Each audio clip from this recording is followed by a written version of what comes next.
Hello, my name's Dianna, and many thanks to Nancy for having me on her blog today. I'm going to be talking about the Eye of the Storm series, which is a new series that I've just written about werewolves. This one is book 1, Releasing the Wolf, and this one is book 2, Cry of the Wolf. The series is a paranormal fantasy, but it is heavy on the erotic and heavy on the romance, but there's also a very heavy plot. Hopefully not too much like anything else you've read. Nancy asked me to talk about why thunderstorms. Why do I incorporate thunderstorms and lightning into a book about werewolves? Now, the series is called Eye of the Storm. Where did I come up with the idea? It was actually while I was writing book 2 of my other series, The Sands of Time.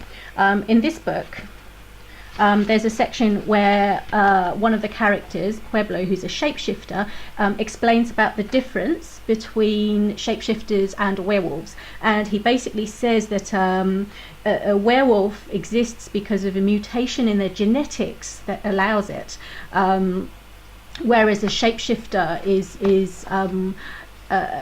exists or has learnt to shift because of shamanic roots and shamanic teachings throughout their history.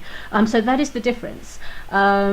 So when I was thinking about creating a series about werewolves, I wanted to incorporate that aspect of the mutant gene that sort of began right there at the Witching Pen series, where when I wrote that sentence, it sort of planted the seed in my mind.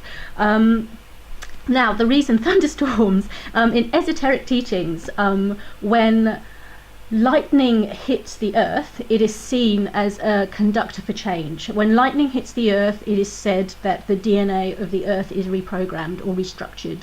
And that is probably tenfold, I think, if the lightning hits a place in the earth that is sacred, holds some kind of symbolism, that is on a ley line, that is on a stone circle, etc.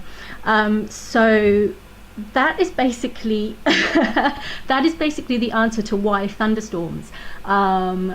I knew that my werewolves were going to have this sort of mutant gene that made them werewolves, and I wanted to incorporate the lightning to the thunderstorms to also reflect that. I can't really talk too much more about it just because of spoilers, but you will see that storyline progress in books 3 and 4, and I think there'll probably be a book 5 as well. So there'll be books 1 to 5, and you'll see it all unfold. There is also another element, or other elements to this series. It's not just lightning and thunderstorms. There is or are other mythologies that come into play as well. And this is just the way that I write. Usually when I write, I like to incorporate maybe 3 layers of plot, if not more.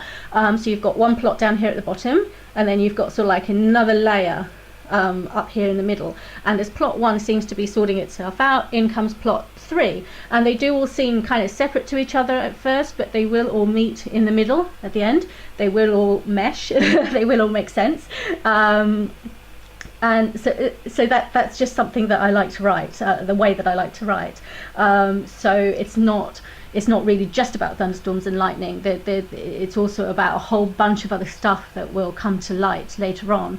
So you've got werewolves, you've got romance, you've got heat, lust, you've got hunger, you've got need, you've got control or trying to be in control, you've got the enemy, the baddies called the Trident.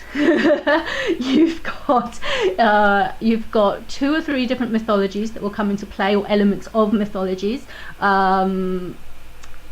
It's quite a full-on series. So if you like your paranormal romance or paranormal fantasies to be sort of heavy on plot and heavy on sexiness, and the erotic elements as well, then give the series a go, and hopefully it's like nothing that you've ever seen before. Nothing that you've ever read before, hopefully. So yeah, just enjoy it. It's fun writing it, so yeah, have fun reading it. Thank you.